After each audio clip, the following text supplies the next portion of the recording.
선교대회가 지금 가까워지고 있죠. 선교대회를 놓고 기도하시길 바라고, 특별히 아르헨티나의 사명자 하렘을 위해서 기도해 주시기 바랍니다. 원래 이 친구가 저 베네수엘라 친구인데 아르헨티나에서 지금 살고 있고 사역하고 있습니다.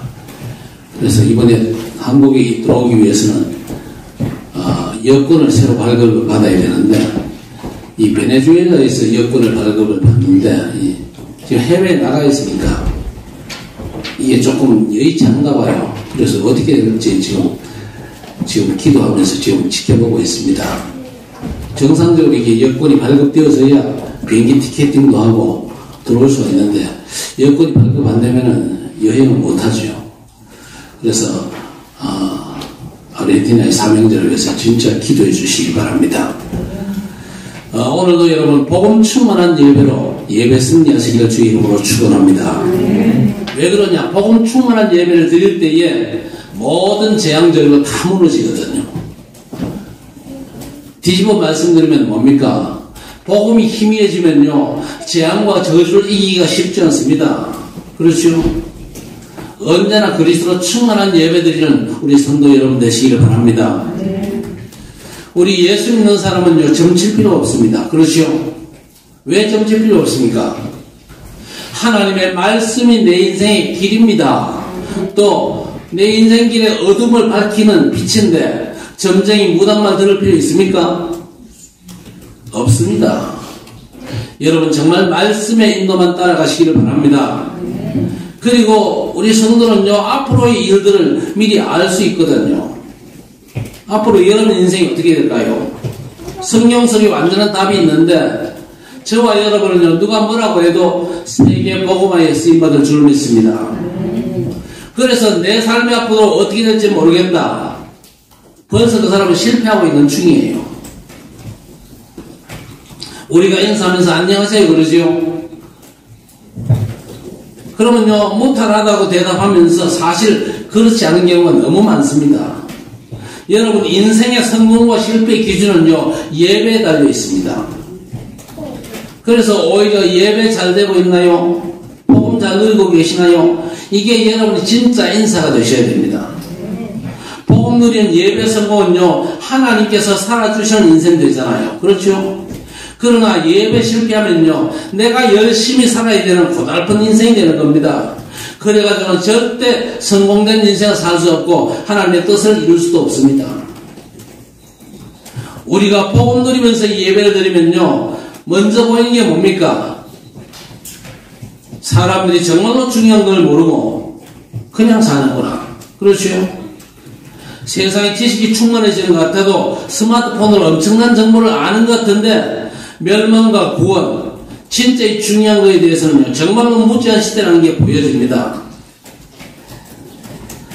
여러분이 정말 복음의 은혜를 제대로 받으면요, 죄와 멸망의 절대 사실이 보입니다. 사람들이 구원에 대해서 너무 몰라요. 그리고 복음을요, 너무 수준 낮고 고리타분한 걸로 무시하는 시대 흐름이 지금 진행 중에 있거든요. 오늘 본문에 아론의 아들들이 제사장인데 이들이 하나님께 분향하다가 죽는 사건이 나오지 않습니까? 위임식 후에 하나님께 합당치 않은 일을 했다가 큰 진노를 산 겁니다.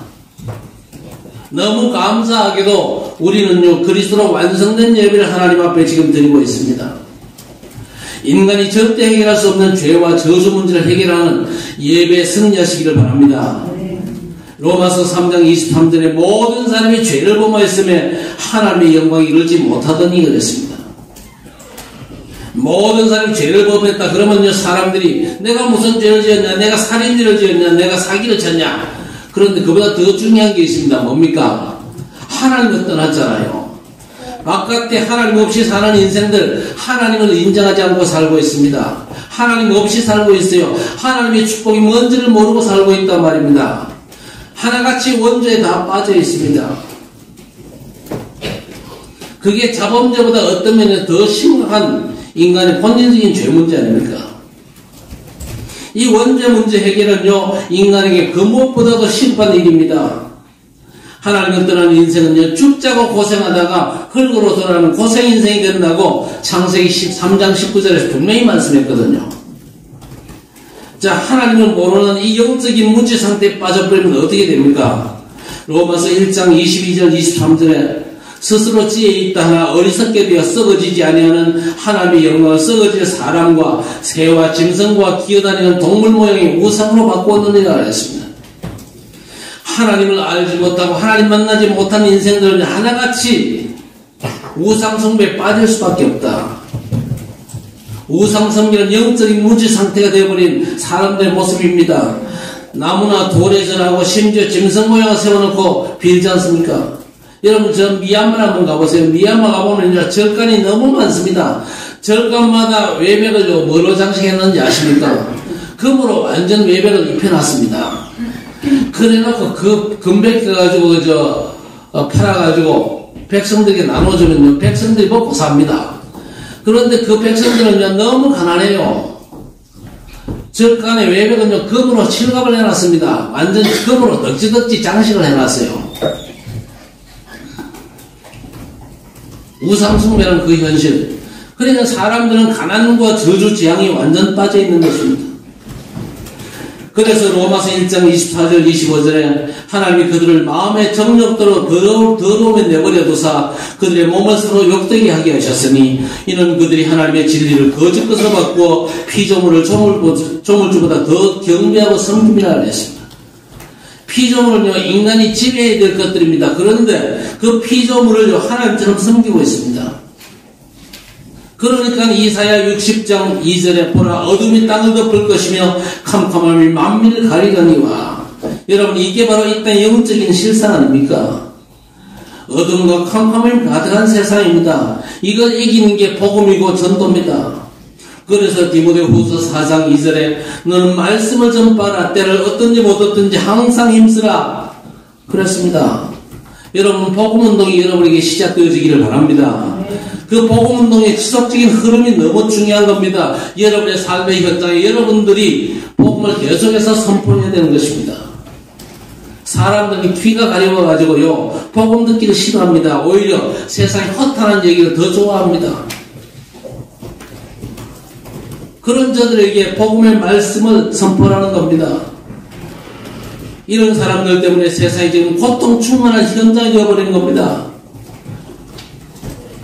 그래서 멸망과 재앙의 절대 조건은 피할 도리가 없는 것이죠. 원래 세상은요, 사람이 다스리는 현장이었습니다. 하나님과 함께하는 사람이 세상을 다스릴 때는요, 너무나 아름다운 세상이었어요. 그런데 하나님을 떠난 인간 때문에 땅이 저주를 받게 된 겁니다. 그래서 지금 세상 만물들이 탄식하는 게 현실입니다. 세상에서 들려오는 소식들을 보세요. 난리와 난리의 소문들이 난무합니다. 전쟁 터지고 자연재해, 화산 폭발, 쓰나미, 기근 지진으로 지금 고통 중에 있습니다. 그래서 로마서 8장 19절에 뭐라고 말씀합니까? 피조물이 고대하는 말은 하나님의 아들들이 나타나는 것이라 그랬습니다. 세상이 고통에 빠져서 허죽되었는데 피조물들도 썩어지며 종로로 사는 데서 해방되어가지고 하나님 자녀들의 영광의 자유에 이르기를 원한다 그랬습니다. 여러분, 우리가 살고 있는 시대를 만세 지만이라 그러죠. 피조물들조차도 지금 세계 복음화를 기대하고 있어요. 그래서 여러분, 피조물들 앞에서 부끄럽지 않는 성도 되시기를 바랍니다. 전도자로 살아야 되고 정말 세계 복음화의 주역으로 여러분들이 쓰임받게 되기를 바랍니다. 세상은요, 문제가 더욱 많아지는 중이거든요. 마태복음 24장 6절 이하에 난리와 난리 소문을 듣겠으나 너희는 삼가 두려워하지 말라. 이런 일이 있어야 하되 아직 끝은 아니니라. 민족이 민족을, 나라가 나라를 대적하여 일어나겠고 곳곳에 기근과 지진이 있으리니 이 모든 것이 재난의 시작이라 그랬습니다. 그래서 하나님께서는 이런 세상과 사람을 살리기 위해서 복음으로 구원하신 사람들이 바로 성도고 교회인 줄 믿습니다. 자, 그런데 성도들조차 복음을 잘 몰라요. 이 보통 문제가 아니지요. 교회를 다니는데도 열심히 헌금도 하고 그러는데도 이 복음을 잘 몰라요. 그것 때문에 문제가 오거든요. 그래서 호세아 4장 6절에 내 백성이 지식이 없으므로 망하는도다 그랬습니다. 복음의 지식을 몰라가지고, 복음의 비밀을 몰라가지고 성도들조차 망하고 있다. 복음의 지식을 모르면요, 종교생활에 빠질 수밖에 없잖아요. 그럼요, 10중 8구 망할 수밖에 없는 겁니다. 이스라엘 백성들도 복음 놓치고는요, 세상을 살리기는커녕 도리어 로마에 속국되어 버렸어요. 그때 예수께서 오셔가지고 질문하시잖아요. 사람들이 인자를 누구로 하느냐? 그런데 유대인들이 그리스도를 제대로 알았습니까? 그리스도를 오히려 거부하고 십자가에 못 박았잖아요. 그리스도를 제대로 몰랐던 유대인들로 인해가지고 예루살렘 성전이 무너져 버렸습니다. 지금까지도 그 성전이 회복되지 못하고 있어요. 왜? 마태복음 24장에서 예수께서 말씀하셨거든요. 돌 하나도 돌 위에 남지 않고 다 무너뜨리오리라. 그래서 예수께서 누가복음 18장 8절에 인자가 올 때 세상에서 믿음을 보겠냐? 예수님께서 탄식하셨습니다. 인자가 올 때 예수께서 재림주로 오실 때에 세상에서 믿음을 보겠냐? 그래서 여러분들은 예수께서 언제 재림하셔도 여러분이 믿음 가운데 있다는 사실이 분명히 밝혀지는 그런 복음의 증인들로 승리하시길 바랍니다. 그래서 여러분 정말로 예수가 그리스도이심을 아는 여러분이 정말로 하나님 앞에 감사하면서 여러분의 정체성을 잘 확인하시고 믿음 충만하시기를 주의 이름으로 축원합니다.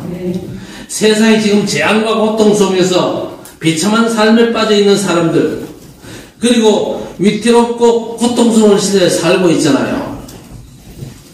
그런 시대에 여러분은요, 하나님 주신 절대 복음과 복된 예배가 완전 회복되어지시기를 바랍니다. 하나님께서 은혜로 주신 절대 해결책이 복음 아닙니까? 그 복음을요, 우리가 예배를 통해서 온전히 누리게 될 것입니다. 모여가지고 드리는 예배를 통해서도 복음의 축복을 누리고, 그리고 로마서 12장에 있는 것처럼 여러분 삶의 예배도 복음 안에서 승리하시기를 바랍니다. 여러분 삶 자체가 하나님께 드리는 예배가 되어야 됩니다. 복음을 온전히 누리는 삶의 예배가 회복될 때에 진정한 예배자라고 하나님께서 평가하실 것입니다.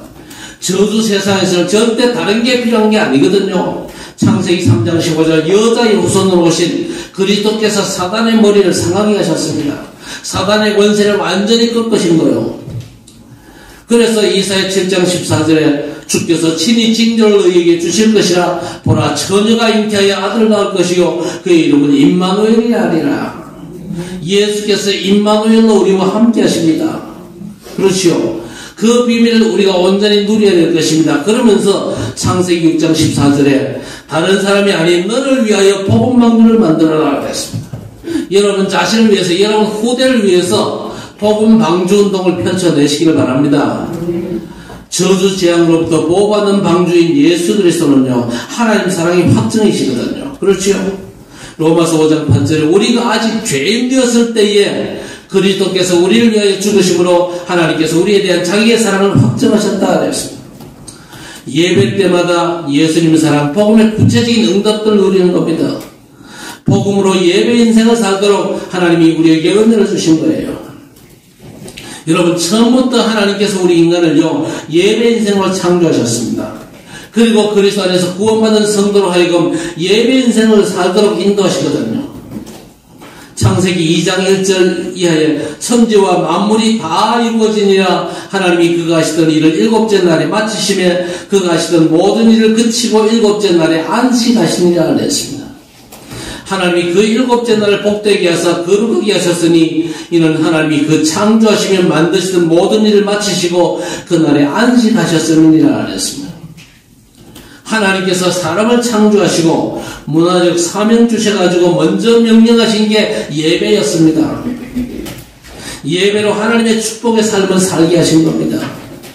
그래서 시편 33편 1절에도 너희 의인들아 여호와를 즐거워하라. 찬송은 정직한 자들이 마땅히 할 바로다 그랬습니다. 여러분 아셔야 될 게 뭐냐? 예배 승리한 성도 중심으로 해서 만물이 움직여지고 있습니다. 세상 혼란의 문제들이 해결되는 키가 바로 이겁니다.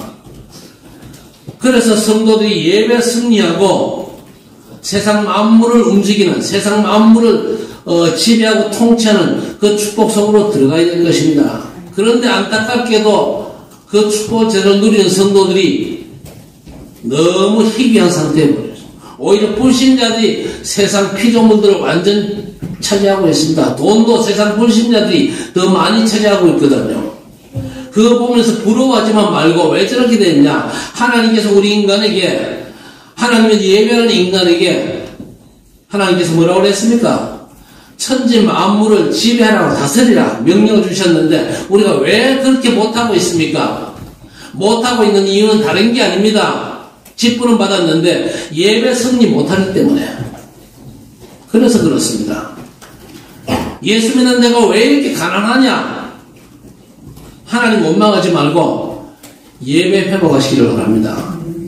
교회 와서 앉아있는 게 예배가 아닙니다. 하나님과 말씀으로 교제하는 겁니다. 그게 내 삶 속에서 이루어지는 게 진정한 예배 아닙니까? 그 예배 승리하면요, 하나님께서 만물을 다스리는 축복을 여러분에게 주신다 그 말이요. 로마서 11장 36절에 만물이 주에게서 나오고 주로 말미암고 주에게서 돌아갑니다. 그에게 영광이 세세히 있을지어다. 아멘 그랬습니다. 여러분, 코로나보다 더한 재앙이 온다 할지라도 예배에 대한 말씀을 답으로 붙잡고 예배 승리로 제 모든 재앙을 벗어나시기를 바랍니다. 시편 148편 1절에도 할렐루야 하늘에서 여호와를 찬양하며 높은 데서 그를 찬양할지어다 그랬습니다. 우리는 하나님의 피조물입니다. 하나님은 우리의 창조주 되시고 구원의 새 생명 그 주인 되십니다. 그리스도 안에서 회복된 재창조의 은혜를 감사하고 찬양하면서 전도자로 살게 하시는 우리 하나님이시거든요. 하나님 앞에 참 예배자로 승리하시기를 바랍니다. 그래서 하나님께서 오늘 본문의 내용을 기록해 하신 겁니다. 본문의 내용이 뭡니까? 1절에 아론의 아들 나답과 아비후가 각기 향로를 가져다가 여호와께서 명령하시지 아니한 다른 불을 달아 여호와 앞에 분향하였더니 그랬습니다. 다른 불로 여호와 앞에 분향했다가 나답과 아비후가 제사장인데 이 사람들이 하나님의 불에 완전히 타 죽었잖아요. 예배 잘 드리지 못하면 죽는다 정도가 아니거든요. 예배 실패하면요, 잘 살아도 사실 의미가 없습니다. 여러분, 아벨이라는 사람은요, 예배 성공하고 죽임 당했지만 그 믿음으로 지금도 살아서 말하는 축복 속에 있습니다. 여러분, 늘 드리는 말씀입니다만은요, 어떤 경우에도 예배 성공만이 인생 성공으로 연결됩니다. 왜 그렇습니까? 결국 우리 인간은요, 하나님의 심판대 앞에 서게 되어 있습니다. 복음 안에서 예배 성공한 인생만 하나님께 올바른 평가를 받거든요. 그러나 가인은요, 예배 실패 후에 삶 자체가 철저한 멸망 속에서 저주 일만 하다가 갔습니다. 오늘 나답과 아비후의 아버지 아론은요, 레위기 9장에서 합당한 예배 드리는 데 성공했던 대제사장이었습니다. 번제단의 불 위에 하나님의 불이 임하여 그걸 본 백성들이 감격하면서 하나님께 영광을 돌렸잖아요. 자, 그런데 그 아들 제사장들은 하나님 앞에 예배드리다가 하나님의 불로 타 죽었거든요. 아론은 대제사장이요. 그리고 그 아들 나답과 아비후는요, 제사장입니다. 제사장이 4명인데 조를 나눠가지고 첫째와 둘째인 나답과 아비후가 성소에 들어가서 하나님께 봉사한 일을 하는 중에 제사장은 성소 안에 들어가서 매일 분향을 해야 됩니다. 분향이 뭡니까? 향단에서 향을 피우는 일을 분향이라고 그러죠.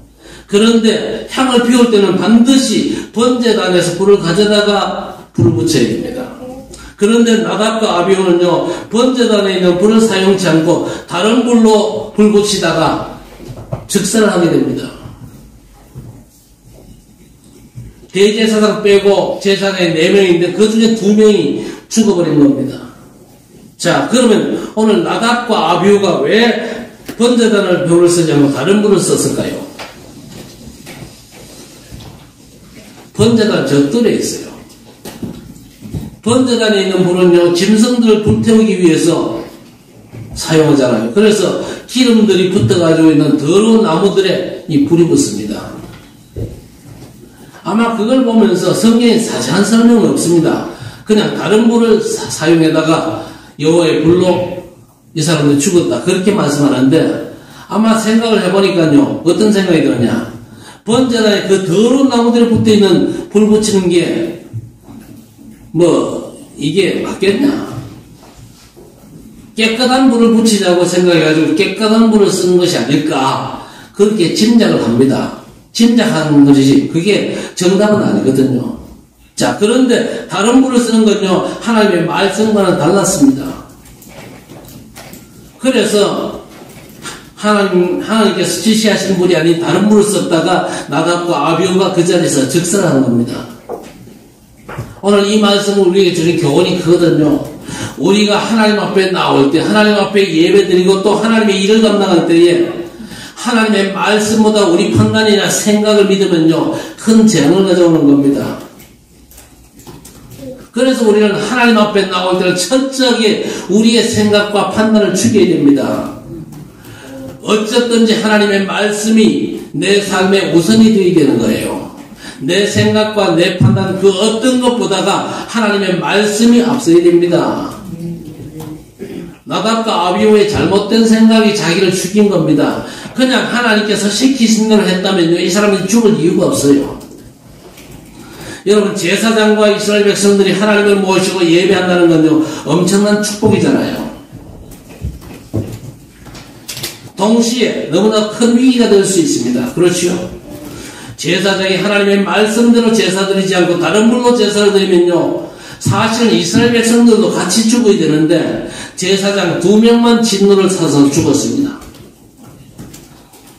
제사장 2사람은 죽었지만요, 제사장의 기능은 여전히 살아있기 때문에 재앙이 백성들에게 번지지 않은 겁니다.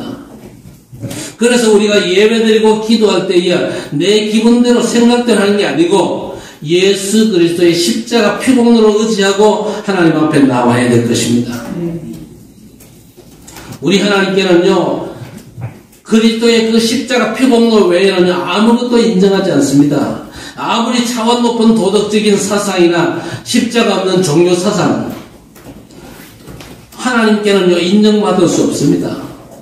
그래서 사도 바울은 아테네에 있는 사람들에게 사도행전 4장 12절에 뭐라고 그랬습니까? 다른 이로서는 구원을 얻을 수 없나니 천하인간의 구원을 얻을 만한 다른 이름을 우리에게 주신 일이 없음이니라 그랬습니다.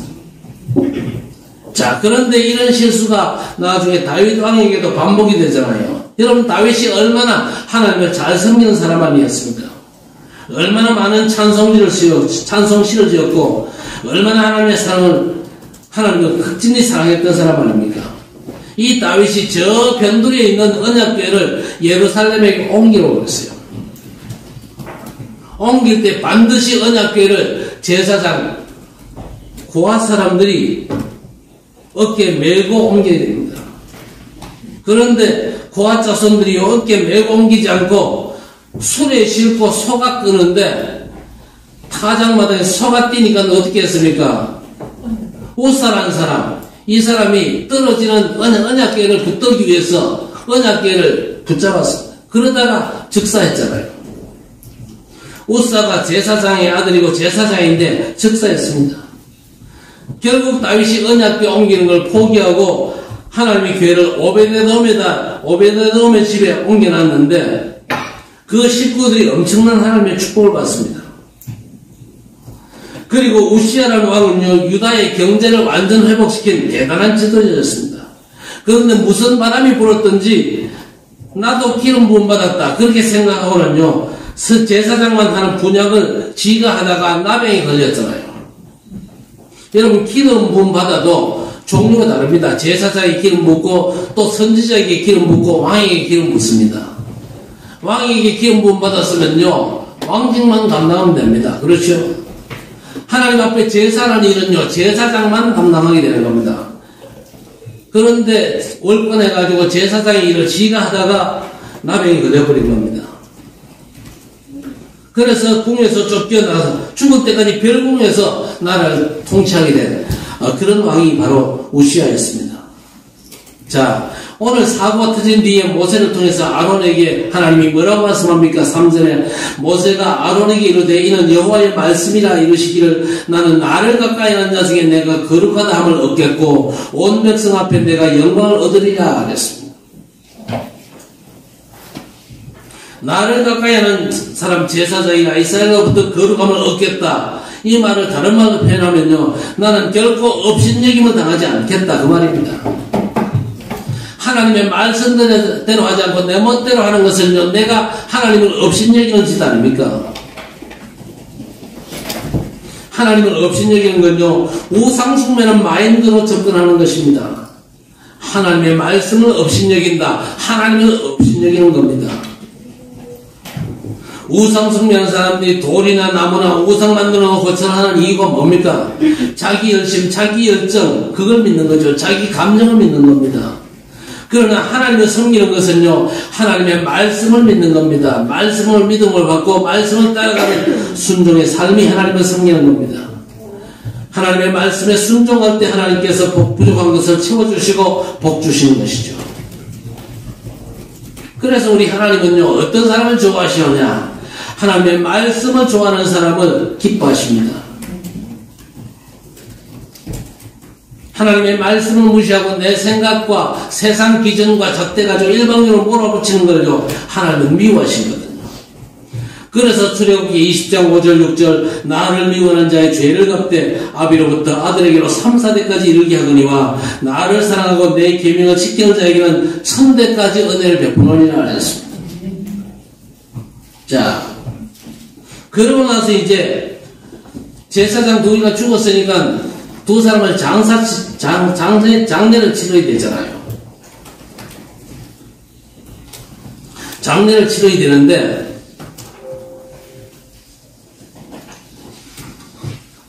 우리 하나님께서 어떻게 시키십니까?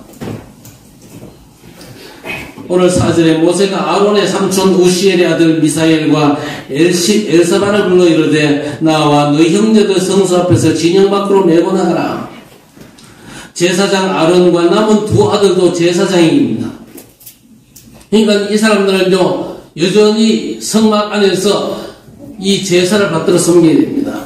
그래서 다른 사람들도 죽은 시신의 뒤처리를 맡긴 겁니다.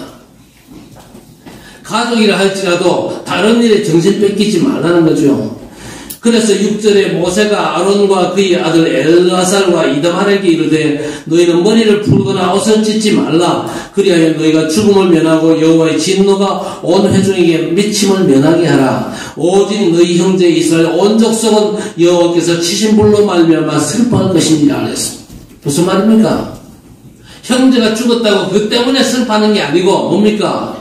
하나님의 말씀을 거부했다가 하나님의 말씀을 거역하고 다른 불로 예배드리다가 하나님의 진노를 산 거, 그거를 슬퍼하고 하나님 앞에 올바른 제사를 드려라. 그 얘기입니다. 제사장은요, 하나님의 일을 감당하면서 인간적인 부분에 절대 마음 뺏기지 말라는 겁니다. 그러면서 이스라엘의 장례 풍습인 머리를 풀거나 옷도 찢지 말라는 거예요.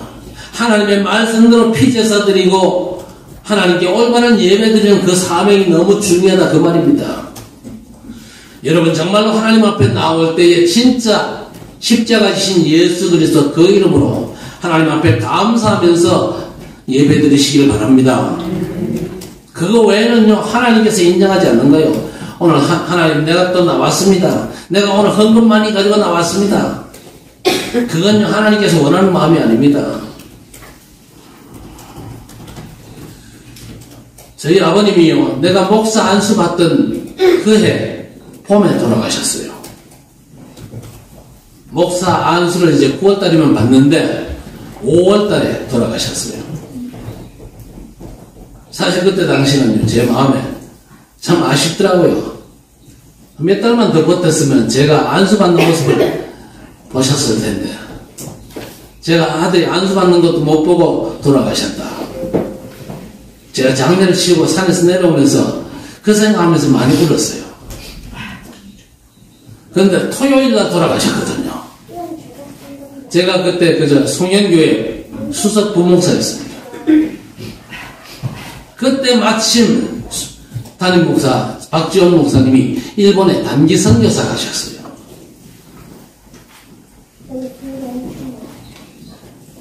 제가 교회에 남아있는 수석 부목사니까 제가 다음날 주일날 예배 인도해야 되잖아요. 그런데 그 전날 토요일날 아버님이 돌아가셨어요. 그리고 제가 맞상주잖아요. 유교적인 습관에 의하면요, 뭡니까? 맞상주가 아버지 시신을 지켜야 되는 거예요. 아버지 시신을 절대 떠날 수가 없어요. 그러나 제가 목사잖아요. 예배를 인도해야 되고 말씀을 맡았는데 어떻게 해야 하나 싶더라고요. 그래서 분명히 확인하기 위해서 일본에다 전화를 했어요. 그래서 박지원 목사님하고 통화를 했어요. 목사님, 저희 아버님이 돌아가셨는데 내일 예배를 어떻게 할까요? 두 말 안 합니다. 그걸 뭐 그런 걸 묻나? 예배 당연히 인도해야지. 그래서 저는 아버지 시신을 뉘어놓고 교회로 올라와서 새벽 예배부터 쭉 오후 예배까지 다 인도하고 내려가서 장례를 치른 그런 경험이 있습니다. 아버님이 돌아가셔도 목사는요, 목사 일에 생을 걸어야 되는 겁니다. 오늘 7절에 뭐라고 그랬습니까? 여호와의 관유가 너희에게 있은즉 너희는 회막문에 나가지 말라. 그리하면 죽음을 면하리라. 그들이 모세의 말대로 하니라. 무슨 얘기입니까? 제사장은 절대 성막을 떠나면 안 된다. 성막에서 하나님께서 맡기신 제사의 사명만 제대로 감당을 해야 된다. 그래서 여호와의 관유가 너희에게 있은즉 너희는 회막문에 나가지 말라. 그리하면 죽음을 면하리라. 장사 지낸다고 회막문을 벗어나면 제사장에도 죽는 법이 있다 그 말입니다. 하나님의 기름 부음 받은 왕같은 제사장 된 여러분, 제사장이 잘못된 예배를 드리고 맞아 죽었다 그러니까 나하고는 상관없지 그러고 앉아 있습니까?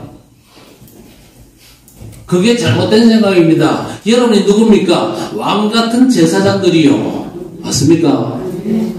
여러분이 예배를 제대로 드려야 돼요. 하나님의 말씀에 합당한 예배. 예수 그리스도 십자가 피공로를 가지고 하나님 앞에 나아가서 하나님의 은혜를 구하고 하나님의 도우심을 구해야 되는 거예요. 세상 일에 절대 치우치지 마세요.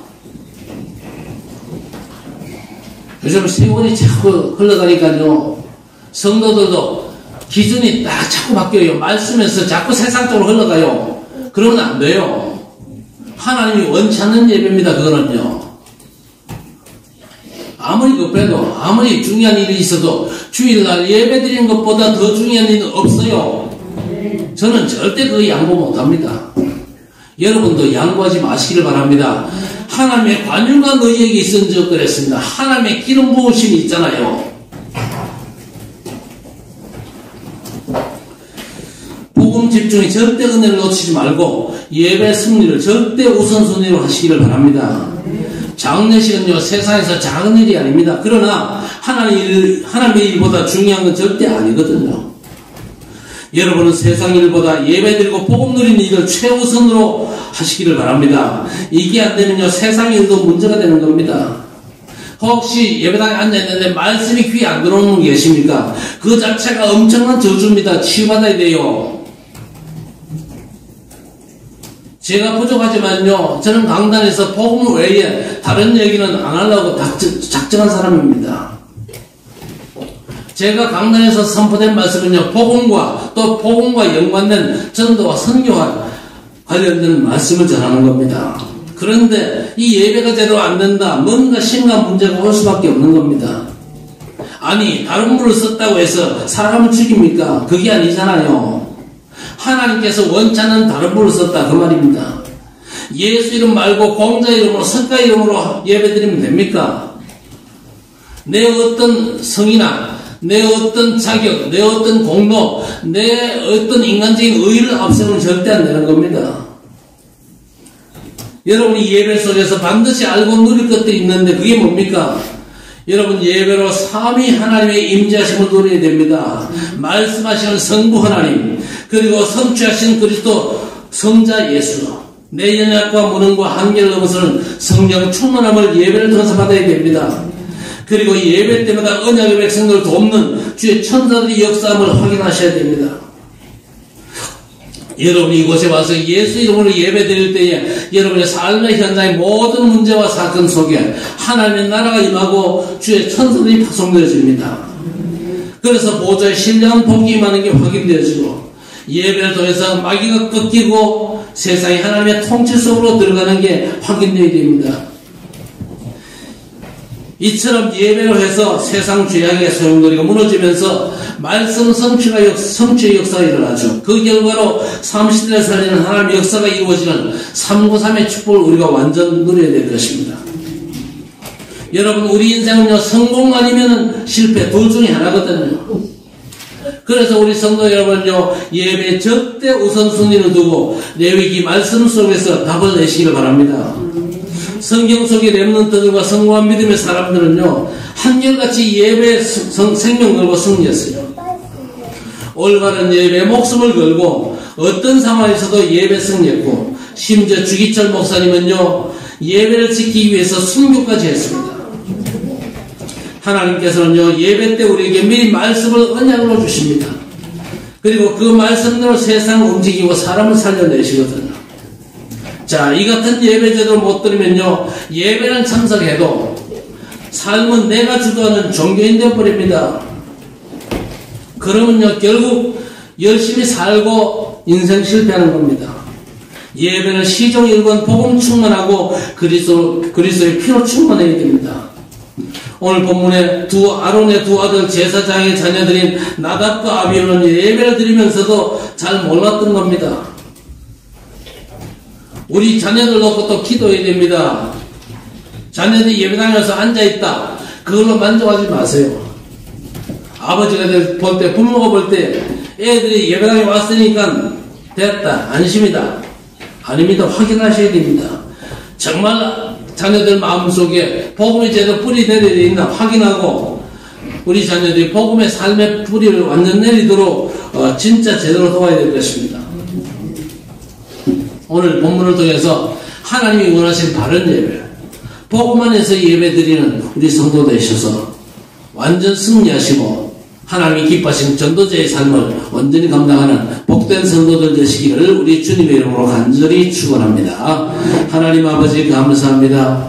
오늘 두 제사장이 잘못된 예배를 드리다가 실패하고 죽은 사건을 통해서 하나님께서 우리에게 주신 말씀의 교훈을 받습니다. 우리가 복음 안에서 올바른 예배로 하나님 앞에 영광을 돌리게 하시고, 하나님이 우리에게 주신 최고의 축복, 보좌의 축복을 완전 회복하여 하나님의 뜻을 온전히 우리 현장에 펼쳐나가는 전도자의 삶에 승리하는 주의 백성들 되게 해 주옵소서. 잘못된 예배로 하나님 앞에 나왔다가 하나님의 진노를 사는 어리석은 백성이 되지 말게 하시고, 하나님께서 기뻐하신 복음의 예배를 하나님 앞에 드려 하나님께 영광 돌리고 하나님의 축복을 완전 회복하여 하나님이 기뻐하신 전도자로 칠곡과 대구 땅을 살리고 237과 5천 비전도 종족을 살리는 참 전도자의 축복을 온전히 누리는 주의 백성들이 되게 해 주옵소서. 예수님의 이름으로 간절히 기도드리옵나이다. 아멘.